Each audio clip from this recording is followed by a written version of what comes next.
The 107th running of the Indianapolis 500 is officially in the books. Joins us live from Kansas City, where it's all happening. Exciting day for Colts fans. iTeammate reporter Cody Fisher spoke with people on one East Side neighborhood about what happened. A man is dead after a late-night shooting in Indianapolis. The coroner's office has identified him as 25-year-old Bomani Marsh. I have literally no idea what we just watched. I was really trying to figure it out and look at it like I don't think I'm crunchy. In addition to him sharing a first name with you, everyone says there's this massive upside for Richardson in the NFL.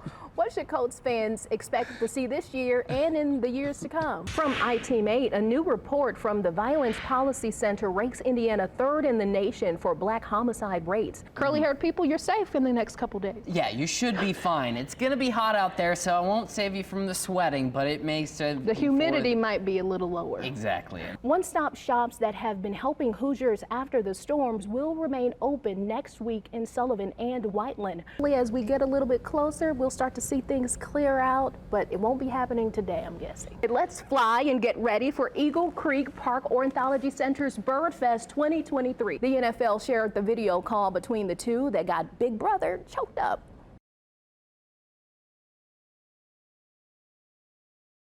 New at 5, the white woman who accused Emmett Till of whistling at her, setting off a case that changed the civil rights movement in the United States, has died. Authorities confirm Carolyn Bryant Donham died today in Mississippi. She was 88.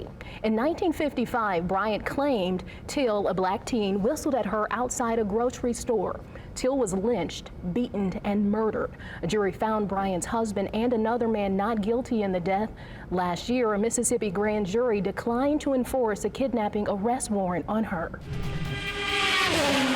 A crash at the Indianapolis Motor Speedway after a wild weekend of qualifications. The havoc carried over into practice this afternoon. Sports director Anthony Calhoun joins us live from IMS. The Supreme Court will not hear the case of an Indiana man jailed 3 times for unpaid child support. The justices rejected Kenneth Chambers' appeal today. He was arrested in 2017, 2020, and 2021 for failure to pay child support. Chambers claimed Hamilton County authorities violated his constitutional and civil rights.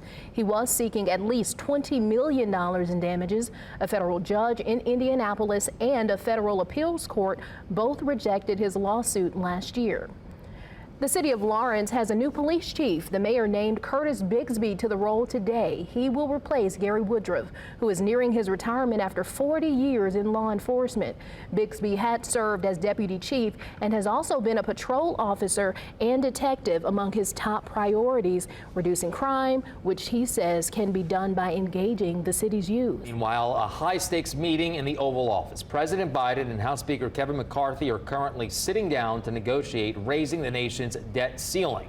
And that's where I feel the clock is ticking. We are 10 days away from the deadline of a potentially chaotic federal default. Mike Valerio reports on what that means for you.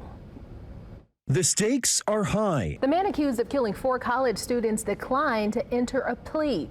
Brian Koberger went before a judge today. He's charged with murder and burglary.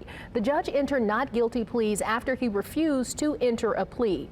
Koberger could potentially face the death penalty for the November killings of 4 University of Idaho students. He was pulled over twice in Indiana on his way to his parents' home in Pennsylvania after the murders. A trial date was set for October 2nd.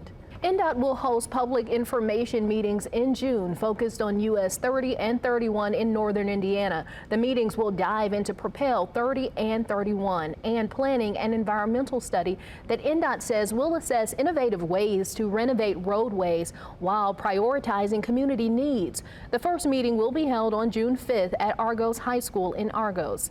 For a complete list of meeting sites and more information on the project, grab your phone and scan the QR code on your screen. That will take you to the As Seen section of our website where you can find the story. Well, we can get ready for a warm weekend. We are talking temperatures in the 80s as we are less than a week out from the Indy 500. Brian, all eyes on that forecast. Yeah, all eyes on the forecast. I think we're dry pretty much through most of this forecast. There is a rain chance potentially, but that's mainly in the states to our east. The Indianapolis Motor Speedway is ready to bring back another event once the Indy 500 is over. Race week is underway, and we are now just 6 days away from the 107th Indianapolis 500. Cars back on the track this afternoon, which included our first crash. We're going to take a live look outside. It looks like it's a little bit of clouds out there, but still a little warm, not enough to really knock off all of that heat. Ryan, what can you tell us about this weather that we're seeing and we will see in the coming days? A very dry forecast. Today's Kidding with Kayla, we're taking the conversation to the racetrack. Since it's the week of the Indy 500, Kayla is talking about the similarities between race cars and kids. One thing that I was shocked about her saying is comparing blowouts to kids.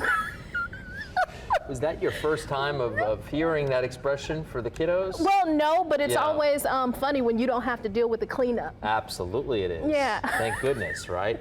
And I think that's a fantastic analogy by Kayla. That was good stuff. For more Kidding with Kayla, click the Kidding with Kayla tab on WISHTV.com or follow Kayla Sullivan on. We're hearing from Kagan Klein on why he changed his plea, plus the latest twist in the case from one of his lawyers.